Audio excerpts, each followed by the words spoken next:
बिस्मिल्लाहिर्रहमानिर्रहीम, अस्सलाम वालेकुम, गुड मॉर्निंग, वेलकम टू सबकी सोच। मैं हूं नम्रा तारिक। गुड मॉर्निंग जी, मैं हुसैन लियाकत। आज आप जितने भी लोग हमें जहाँ जहाँ पर भी देख रहे हैं आपको खुश आमदीद कहते हैं। और कल जिस तरह हमने अपने प्रोग्राम में डिस्कस किया था जलसे को, जलसा तो हो गया पाकिस्तान तहरीक इंसाफ का। फाइनली कुछ छठी दफ़ा वो जलसा करने में कामयाब हुए। इससे पहले कभी एनओसीज कैंसिल हो जाती थी, कभी कोर्ट में मसाइल चल रहे होते थे, लेकिन ये जो जलसा हुआ उसके बाद निमरा होना तो ये चाहिए था कि उनके लिए मैदान थोड़ा सा सीधा होता, सियासी तौर पे इस्तेहकाम आधा पाकिस्तान लेकिन हमने पहले ही डिस्कस कर लिया था हसनैन कि उनको उसके पॉलिटिकल कॉन्सिक्वेंसेस बेयर करने पड़ेंगे, which they actually are, I guess. क्योंकि कल जिस तरह की खबरें हमारे सामने आना शुरू हुई, मुतअद्दिद रहनुमाओं की गिरफ्तारी की, फिर बाद में आया कि नहीं गिरफ्तार नहीं हुए, मंजर आम पे आ चुके हैं, तो वो कुछ इस तरह के मामलात हैं जिन पे अभी तक हमें खुद भी कुछ कंफर्मेशन नहीं है। प्रोग्राम में आगे जाके हम उस पर कंफर्मेशन लेते हैं, रहनुमाओं से ही बातचीत करेंगे, मुतअद्दिद जमातों की, और फिर उनसे जानेंगे खासतौर पे पाकिस्तान तहरीक इंसाफ के रहनुमाओं से कि असल में क्या हुआ, कौन कौन गिरफ्तार हुआ, कहाँ पे हुआ, उनके जो FIRs कटी वो कहाँ पे कटी, किस चीज़ पे कटी। तो ये सारे मामलात हैं जी, बहुत इंपॉर्टेंट, वो देखने पड़ेंगे हमें। बिल्कुल देखने पड़ेंगे। और इससे अलावा आपको बताते चलें, शोएब शाहीन जो कि कल हमारे साथ प्रोग्राम में मौजूद थे वो इस वक्त गिरफ्तार हैं। इसके अलावा शेर अफजल मरवत, जिनको आप हमारी स्क्रीन पे बहुत ज़्यादा देखते रहे, वो भी गिरफ्तार हो चुके हैं। और इसके अलावा ये भी कहा जा रहा है कि नहीं, बल्कि बैरिस्टर गौर को तो गिरफ्तार कर लिया गया, लेकिन ये कहा जा रहा है कि उमर अयूब को भी गिरफ्तार किया जाएगा, जरताज गुल को भी किया जाएगा। आपका भी नाम आया कि उनको घर से गिरफ्तार किया गया, फिर उसके बाद अली अमीन गंडापुर का, ज़ैन कुरैशी का नाम आया, उसके अलावा आमिर डोगर, वो परसों ही हमारे प्रोग्राम में थे, शोएब शाहीन साहब कल हमारे प्रोग्राम में थे, और मेरे ख्याल में जो रहनुमा हमारे प्रोग्राम में आ रहे हैं वो प्रोग्राम से बाहर जाते हुए गिरफ्तार होते जा रहे हैं। बिल्कुल ऐसे ही है। खैर, कौन कौन से रहनुमा गिरफ्तार हो चुके हैं असल में? अली अमीन गंडापुर की अभी खबर ये है कि वो मंजर आम पे दोबारा आ चुके हैं, तकरीबन कोई 12-18 घंटे जो है वो मंजर आम से पेशावर पहुंच गए। हाँ जी, पेशावर पहुंच। असल में क्या वो गिरफ्तार थे या वो वैसे ही कोई खबर सामने आई थी, कोई रूमर थी, वो प्रोग्राम में आगे जाके देखते हैं जी। बिल्कुल ऐसे ही है। और जिस तरह आपने बताया कि कौन कौन से रहनुमा गिरफ्तार हुए, बहुत सारे हैं, 8-10 हैं, लेकिन जो उनमें चीदा हैं वो शेर अफजल मरवत हैं, उसके अलावा शोएब शाहीन हैं और बैरिस्टर गौर हैं जिनको गिरफ्तार किया गया। बैरिस्टर गौर को एग्जैक्टली हमाद अजहर को भी गिरफ्तार कर लिया गया। जी जी, ये सारे नाम हैं। और जरताज गुल साहिबा का बताया जा रहा है कि वो उनकी बचत हो गई है। आमिर डोगर की बचत हो गई नहीं, उनकी मैंने गिरफ्तारी की, वही मैं बता रही हूँ ना कि कुछ खबरें आती हैं कि वो गिरफ्तार हो चुके हैं और कुछ में कि उनकी बचत हो गई है, लेकिन हम कंफर्मेशन भी ले लेते हैं। कंफ्यूजन, हाँ कंफ्यूजन है भाई, बहुत कंफ्यूजन है भाई यहाँ पे। अच्छा जी, कुछ शॉर्ट स्टोरीज आपके साथ शेयर करते चले। पाकिस्तान ने 5वीं बार वर्ल्ड यूथ स्क्रैबल चैंपियनशिप जीत ली है। श्रीलंका में ये हुई मुनक्किदा चैंपियनशिप, और उसमें पाकिस्तान के अफान सलमान है जी, जिन्होंने ये चैंपियनशिप, ये जो टाइटल है वो अपने नाम किया है। 16 ईयर्स ओल्ड हैं ये, और उन्होंने 23 जो है वो 23 में से 19 गेम्स में अपने हरीफों को मात दी है। मतलब शानदार, मजा आ गया ये खबर सुनते हुए, पढ़ते हुए और बताते हुए। और यहाँ पे अच्छा, वैसे आपको ये भी बताती चलो कि पाकिस्तान जो है वो 5 मरतबा वर्ल्ड यूथ चैंपियनशिप जीतने वाला दुनिया का पहला मुल्क है, जबकि चैंपियनशिप में दुनिया के 138 प्लेयर्स शरीक थे। क्या बात, हमारे लिए बहुत एजाज की बात है। अफान को मुबारक हो, पाकिस्तान को मुबारक हो। और वैसे ये स्क्रैबल आपने भी खेली कभी? Nope, I didn't. अच्छा, ये सामने आपके आ रही है। हाँ, ये इस तरह और से ये बड़ी ज़बरदस्त गेम होती है पाकिस्तान में। अब अगर स्पोर्ट में भी जाएंगे ना, इसकी जो प्रिपरेशंस होती है यहाँ पे वो लोगों को ट्रेनिंग करवाते हैं, और अल्टीमेटली हमने उसका रिजल्ट देख लिया कि यूथ चैंपियनशिप 5वीं दफ़ा पाकिस्तान में आ रही है, श्रीलंका से होती हुई, और ये बड़ा अच्छा है कि हमारी वो देखिए स्क्रैबल आ रही सामने, और एक तरफ हमारी पाकिस्तान क्रिकेट टीम है जो कि रिजल्ट नहीं दे रही, दूसरी तरफ अगर देखा जाए तो अरशद नदीम रिजल्ट दे रहे हैं, आपके बॉडी बिल्डर्स रिजल्ट दे रहे हैं। कोई ना कोई एक खबर हमारे पास जरूर होती है हसनैन, तो दैट मीन्स कि हमारे जो बाकी प्लेयर्स हैं या हमारे जो चैंपियंस हैं ना, वो बार बार के चैंपियंस बनते चले जा रहे हैं, and they are giving good news. That's good, और पाकिस्तानियों को मुबारक हो, पाकिस्तान को मुबारक हो। अगली तरफ चलते हैं जी, और एक और मेरे पास अच्छी खबर है। जिस तरह हमने खेलों के मैदान से एक अच्छी खबर आपको बताई, इसी तरह पाकिस्तान की बरामदात में जो पाकिस्तान की एक्सपोर्ट्स हैं उनमें बहुत ज़्यादा इजाफा देखने को मिला है। पाकिस्तान के फलों और जूस की जो बरामदात हैं जो हम चीन को करते हैं, उनमें 2024 में एक ज़बरदस्त इजाफा देखने को मिला, और जनवरी से जुलाई 2024 तक पाकिस्तान की जो फ्रीज नारंगी है उसके जूस की बरामदात में $1.54 बिलियन से उसकी बरामदात तजावज़ की हैं, और जिससे फलों के जूस की मजमूई बरामदात में 226% इजाफा देखने को मिला है, and that is a very good sign. और ये कुल अगर इसमें इजाफा देखा जाए तो ये $1.54 मिलियन तक ये इजाफा पहुंचा है। और इसी तरह अगर नारंगी के अलावा बात की जाए तो हमने पहले भी अपने प्रोग्राम में इस तरह की खबरें डिस्कस की थी कि पाकिस्तानी आम भी बहुत ज़्यादा मकबूल हैं, ना सिर्फ पूरी दुनिया में बल्कि अब चाइना में भी वो अपनी मकबूलियत के झंडे गाड़ हैं। और इसी वजह से चीन की जो कंपनी हैं उन्होंने तकरीबन 4000 किलोग्राम से ज़ायद आम एक्सपोर्ट किए हैं और तकरीबन $500 बिलियन इस साल हमने आम एक्सपोर्ट किए हैं। That is very good sign कि पाकिस्तान की कम से कम जो ज़राअत का शोबा था वो हमें कहीं ना कहीं फलता फूलता हुआ नज़र आ रहा है, क्योंकि ज़राअत का जो आपका काश्तकार है वो बेचारा गरीब से गरीब तर होता चला जाता है। तो इस वजह से मैं समझता हूँ कि काश्तकारों के लिए एक बड़ा अच्छा साइन है। काश्तकारों के लिए बहुत अच्छा साइन है। और मुझे अभी वैसा पीसीआर से कह रहे हैं मुझे आम पसंद नहीं, मुझे आम पसंद है, मतलब फेवरेट नहीं है लेकिन पसंद है, खा लेती हूँ। तो ये बड़ी अच्छी खबर थी हसनैन जैसे लोगों के लिए जिनका फेवरेट भी है। हाँ, और वो ज्यादातर लोगों का है। इसको फलों का बादशाह इसलिए कहा जाता है क्योंकि अगर आप 10 लोग खड़े मिर्जा गालिब ने ना बड़ा एक मशहूर जुमला है उनका जी, आम होने चाहिए और बेहिसाब होने चाहिए। यस। तो वैसे अगर आप देखें नॉर्मली मैं जो बात बता रही थी आपको, अगर 10 लोग होते हैं उनमें से 9 लोगों का फेवरेट, 9 लोग यही कहेंगे आपको कि mango is our favourite fruit. एक कोई मेरे जैसा केस होता है जिसका मतलब आप ये कह रही हैं कि आप यूनिक हैं। नहीं, यूनिक नहीं, मैं आम को क्रेडिट कर रही हूँ कि बादशाह इसको इस वजह से कहा जाता है और वाकई इसका बनता भी है बादशाह होना। चलें जी, जब भी ऑफिस में आम आए, कोई पेटी लेके आए तो निमरा के लिए आपने जो पेटी लानी है वो मुझे दे देनी है, क्योंकि ये तो आम पसंद नहीं ऐसी बिल्कुल भी, मेरा फेवरेट है आम। हाँ, देख मेरा कोई मुल्तान से आ रहा है तो प्लीज जरूर राब्ता करें। अभी देखें इन्होंने बयान बदल दिया। हाँ, वो बदलना पड़ता है, आप समझते नहीं है सियासत को। चलें जी आगे बढ़ते हैं। एक और खबर भी है, कराची यूनिवर्सिटी की जानिब से की गई एक रिसर्च है और वो ये कि उसमें ये बात सामने है कि लियाकताबाद टाउन को पानी की सप्लाई इंतहाई आलूदा है और ये इंसानी इस्तेमाल के लिए महफूज नहीं है। इंस्टीट्यूट ऑफ एनवायरमेंटल स्टडीज़ में ये डॉक्टर आमिर आलमगीर हैं जी, और उनकी एक टीम है और उनकी डॉक्टर आमिर जो है उनकी सुपरविजन में ये हुई रिसर्च, उससे ये पता चला कि 95.6% जो पानी है उसके जो सैंपल्स लिए गए थे उसमें मेटल्स वगैरह पाए गए हैं और वो इतना ज़्यादा पोल्यूटेड है, वो आपकी सेहत के लिए बिल्कुल भी सेफ नहीं है, वो गैर महफूज है। और ये जो स्टडी की गई है ये आलूदा पानी के इस्तेमाल से मुंसलिक सेहत के जो अहम खतरात हैं उनकी भी निशानदेही करता है। ऑब्वियसली फिर से पता चलता है, जाहिर है आपके पानी में मेटल्स और इस तरह की चीज़ें आएंगी तो वो तो फिर आपको पता है कि आपकी सेहत के लिए कितने मसाइल होंगे। बशमूल इसमें डायबिटीज़ भी है और कैंसर के इम्कानात भी पैदा हो सकते हैं।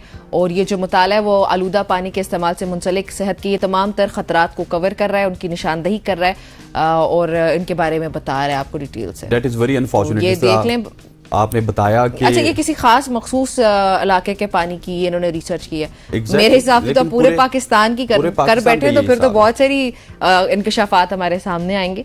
तो खैर इस्तेमाल है हुकूमतों को जरा एक्शन लेना चाहिए। आपने देखा होगा कि हेपेटाइटिस बहुत ज्यादा है पाकिस्तान में, कैंसर बहुत ज्यादा बढ़ रहा है, गंदे पानी की वजह से बहुत बीमारियां हमारे बहुत ज्यादा बढ़ रही हैं। तो आप कम से कम शिफाफ पानी तो आवाम को प्रोवाइड करें, क्योंकि मैंने कल भी अपने प्रोग्राम में डिस्कस किया था कि एक जगह पे हाँ एग्जैक्टली साफ होगा। आप पी लीजिए कि एक जगह पे एक गवर्नमेंट अगर 15-20 साल से काम कर रही है ना तो वहाँ पे स्टेबिलिटी होनी चाहिए, वहाँ पे चीज़ें प्योरीफाई होनी चाहिए। लेकिन अनफॉर्चुनेट ये है कि कराची में पिछले 15-20 साल से पाकिस्तान पीपल्स पार्टी की गवर्नमेंट होने के बावजूद हम पूरे सिंध की बात ही नहीं कर रहे।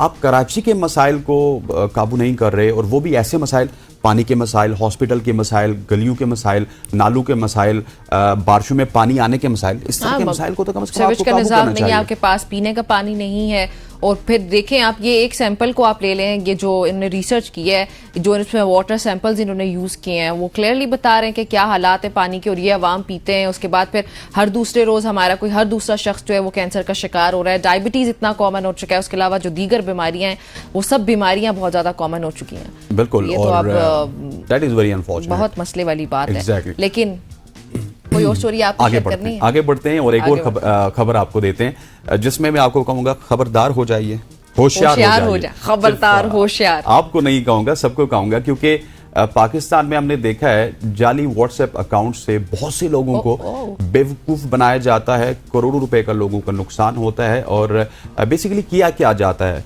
लोगों को मशकूक लिंक्स भेजे जाते हैं, और अक्सर ये लिंक्स क्या होते हैं, इसमें आपको या तो नौकरी की ऑफर होती है या आपको ये बताया जाता है कि आप YouTube से, Facebook से, Instagram से, डिफरेंट प्लेटफॉर्म से आप पैसे कैसे कमा सकते हैं, तो हम क्या करते हैं। और दूसरा एक और भी होता है, उसने माजरत के साथ आपको इंटरप्ट किया, एक और भी होता है कि आया होता है कि आपने ऑर्डर किया था, आपका राइडर यहाँ पर पहुंच जाए, या फिर आपका ऑर्डर कैंसिल हो चुका है, डिटेल्स के लिए इस लिंक पे क्लिक करें। कभी भी ऐसे किसी भी लिंक पे क्लिक नहीं करें। एग्जैक्टली। तो वो फिर YouTube से पैसे कैसे कमा सकते हैं, तो हम क्या करते हैं, हम उस लिंक पे क्लिक कर देते हैं और क्लिक करने के साथ ही आपकी जो हसास मालूमात हैं, आपके मोबाइल के अंदर आपका जो बैंक अकाउंट है, आपका जो डाटा है, वो एक्सेस कर लेते हैं। और ये जो आपकी ज़ाती मालूमात हैं वो उनके पास चली जाती हैं और वो बड़ी नुकसानदेह होती हैं। हमने बहुत सारे केसेस में देखा है कि आपके घर वालों को आपकी कॉल आती है, आपके पास तमाम तरह नेटवर्क होता है कि आपकी वालदा का नंबर कौन सा है, वालिद साहब का नंबर कौन सा है, और वो कॉल करके कहते हैं आपका बेटा इस वक्त फलां थाने में है, मैं फलां थाने के SHO बोल रहा हूँ, तो काइंडली आप इतने पैसे लेके यहाँ पे आ जाएं, क्योंकि ये पता नहीं किसी हसास केस में, मंशियात में या लड़कियों के केस में पकड़ा गया। इस तरह के वाकयात होते हैं। तो आपसे गुजारिश है कि किसी भी अनजान लिंक पे क्लिक ना कीजिए, खासतौर पे जो आसान पैसों या मुलाजमत की पेशकश का वादा करते हैं। इस हवाले से आप चौकस रहें, महफूज रहें। किसी भी पैगाम से बात करने से पहले आप अच्छी तरह से उसकी तस्दीक करें और उसके बाद उसको क्लिक करें, और आपको ये श्योर हो जाए कि ये लिंक आपके लिए ही भेजा गया है, आपने ही ऑर्डर किया था जिस तरह निमरा ने बताया, या आप ही के रिलेटेड है, तो आप वो क्लिक करें। अच्छा, मेरे साथ लास्ट वीक ये हुआ कि मेरे अकाउंट में पैसे आए पहले, और फिर मुझे डिफरेंट नंबर से कॉल आना शुरू की कि हमने गलती से, हमारी बहन है वो पढ़ी लिखी नहीं है, उसने गलती से आपके अकाउंट में पैसे भेज दिए। तो मैंने उनको बोला कि मैं आपको पैसे रिटर्न कर देती हूँ। दे वर लाइक नहीं, आप अपना अकाउंट खोले, इस जगह पे क्लिक करें। Then I got it at once कि ये कोई स्कैम है। तो मुख्तलिफ तरीकों से आपको स्कैम करने की कोशिश करते हैं। पैसे मैंने वापस नहीं भेजे थे, क्योंकि मुझे सबने बताया वो थोड़ी कम ही अमाउंट थी, ऐसे नहीं है कि पैसे बहुत ज्यादा थे। फिर वो मैंने डिफरेंटली उनको भेज दिए, वो एक अलग बात है। लेकिन जिस तरह से पहले वो स्कैम करने की कोशिश कर रहे थे, वो फौरी तौर पर उनके पास मेरे अकाउंट की एक्सेस आ जाती है, और मेरे जितने भी पैसे थे या मेरा अकाउंट जो है वो हैक हो जाना था फौरी तौर पर। तो मैंने अपने अंदाज से भेजी। अच्छा, मैंने उनसे बड़ा आर्ग्यूमेंट किया फोन पे कि आप मुझे बता दें मैंने किस नंबर पे भेजने हैं, मैं भेज देती हूँ। दे वो लाइक नहीं, हम फोन पे ही रहेंगे, आप ये स्टेप्स कर लें फॉलो। तो मैं समझ गई कि नहीं भाई, मुझे ये स्टेप्स फॉलो नहीं करने। मैंने कहा भाई आप रहने दो। बहरहाल यहाँ पे ये मकसद ये था बताने का, अपना एक्सपीरियंस भी शेयर करने का कि डिफरेंट तरह से आपको स्कैम करने की कोशिश की जाती है। अच्छा, खैर मेरे पास एक और स्टोरी है, और वो इंडिया से है। कल भी हमने बड़ी एक चौंका देने वाली स्टोरी शामिल की थी। बहार का ये इलाका जहाँ से एक चौंका देने वाला, बिहार सॉरी, यहाँ से मुजरिमाना मामला सामने आया, जहाँ पे एक लड़का जाली डॉक्टर के ऑपरेशन के बाद दम तोड़ गया। जो रिपोर्ट्स आई हैं वो 15 साला कृष्णा कुमार आई गेस इनका ये नाम है, और उनके जो घर वाले उन्होंने ये इल्ज़ाम लगाया कि डॉक्टर ने यूट्यूब ट्यूटोरियल देखकर, वीडियोस देखकर सर्जरी की, और उसके पास ऑपरेशन के लिए अहले खाना की रजामंदी नहीं थी। तो मुबैना तौर पर अभी उस लड़के को मसाने से पत्थरी निकालने के लिए अस्पताल दाखिल किया गया था, और यूट्यूब पे ट्यूटोरियल देख के एक बंदे ने एक्सपेरिमेंट किया है, और अगले की जान चली गई, घर बर्बाद हो गया, जिंदगियां बर्बाद कर दी आपने। बड़ी ही अजीब स्टोरी थी ये मैंने कल जब देखी है। बिल्कुल ऐसी है, बहुत ही अजीब व गरीब सी स्टोरी है, और ये अभी बिहार के इलाके से है, जो कि भारत में मौजूद है। भारत जिसकी IT के चर्चे हैं, जिसकी एक्सपोर्ट्स के इंपोर्ट्स के चर्चे हैं, जिनकी शादियों के चर्चे होते हैं, तौर पे इनकी हुकूमत को एक्शन जरूर लेगी, लेना भी चाहिए। लेकिन असल में मसला ये है कि उनकी हुकूमत भी कहाँ पे एक्शन लेगी। ये सिर्फ हमारे मीडिया में इस तरह बताया जाता है कि भारत में सारी चीज़ें अच्छी हैं। कल भी हमने एक खबर बताई थी एक मुस्लिम स्टूडेंट के हवाले से, आज आपने ये खबर बताई। तो भारत में भी इस तरह के मामलात और वाकयात बहुत ज़्यादा रिपोर्ट हो रहे हैं, और जो लोग भारत को बहुत ही अच्छे से पोर्ट्रे करते हैं हमारे सामने, उनसे गुजारिश है कि ऐसा ना कीजिए। सारी चीजें वहाँ पे मसाइल होते हैं, हर जगह पे होते हैं, हर जगह पे होते हैं। पाकिस्तान में भी बहुत सारे मसाइल हैं, लेकिन ये तो खैर ऐसा मसला था जो यहाँ पे भी हम लोग देखते हैं। अक्सर लोग बहुत सारी चीजें उनको नहीं आ रही होती, यूट्यूब कर लिया भाई, और आप लोग शेर बन जाते हैं। तो वो देखें वो अगले हॉस्पिटल में वहाँ पे जो इंडिया में हुआ इस वक्त, ये तो फिर बहुत ही गलत हो गया। बिल्कुल ऐसे। अच्छा, मुझे निमरा ये बताइएगा कि आप पानी की बोतल इस्तेमाल करती हैं? पानी की बोतल, वो जो प्लास्टिक वाली? Yes I do. हाँ, हम लोग बाहर कहीं से भी लेते हैं, ना चाहते हुए भी तो आपको प्लास्टिक बॉटल से मिलती हैं, सो यू गेट दैट। वैसे सारे ये इस्तेमाल करते हैं, मैं भी इस्तेमाल करता हूँ, लेकिन मेरे पास एक ऐसी खबर है जो कि चौंका देने वाली खबर है। एक नई तहकीक की गई है जिससे बताया गया है कि प्लास्टिक की बोटल्स में हम जो पानी पीते हैं, बेसिकली इनके ज़रात से सबसे पहला काम तो ये होता है कि आपका मोटापा बढ़ जाता है। लेकिन इसके अलावा क्या क्या बीमारियां होती हैं, उस तहकीक में बताया गया कि अगर आप प्लास्टिक की बोतल में पानी पीते हैं या कोई खाना खाते हैं तो उससे फालिज आपको हो सकता है, दिल की बीमारियां हो सकती हैं, और मर्दाना बांझपन समेत दीगर अमराज का सबब ये बन सकता है। और वही ये नज़र ना आने वाले ज़र्रात इंसानी जिस्म में, जैसे पहले मैंने आपको बताया कि हार्मोन्स के निज़ाम को मुतासिर करते हैं और हार्मोन्स के निज़ाम को मुतासिर करके ये आपके मोटापे में इजाफा करते हैं। और रिपोर्ट के मुताबिक प्लास्टिक ज़रात का एस्ट्रोजन, एस्ट्रेस हार्मोन समेत दीगर हार्मोन्स में शामिल होकर ना सिर्फ वजन बढ़ाने का कोलेस्ट्रॉल बढ़ सकता है इसकी वजह से, और इसके अलावा आपके जो स्ट्रेस हार्मोन्स है वो मेरे ख्याल में मजीद बढ़ करके फिर आपका आप ओबेसिटी कॉज करता है ये। इसमें अब शीशे की बोतल की तरफ जाना पड़ेगा हमें या स्टील की बोतल की तरफ? हाँ, कुछ ऐसा ही करना पड़ेगा। शीशे की बोतल के अलावा भी बहुत सारे ऑप्शंस जो हैं वो, या तो फिर आप कोई और तरह की बोतल्स यूज करें, क्योंकि प्लास्टिक पे, और ये बार बार हम लोग खबरें बता रहे होते हैं, बार बार ये रिसर्च भी शेयर कर रहे होते हैं, बार बार आपने मीडिया पे देखा होगा, तो हुकूमतों को पता नहीं क्या, अच्छा कोई भी कंपनी आती है तो वो प्लास्टिक की बॉटल्स को ही इंट्रोड्यूस कराती है। जो हमारे यहाँ पाकिस्तान में खासतौर पे जो बहुत हमारी, मैं नाम तो नहीं ले सकती, कंपनीज चल रही हैं, वो प्लास्टिक बॉटल्स में ही पानी जो होता है हमें मिल रहा होता है। तो वहाँ पे गवर्नमेंट्स को तो फौरी तौर पे एक्शन लेना चाहिए, काम करना चाहिए कि पाबंदी लगा देना।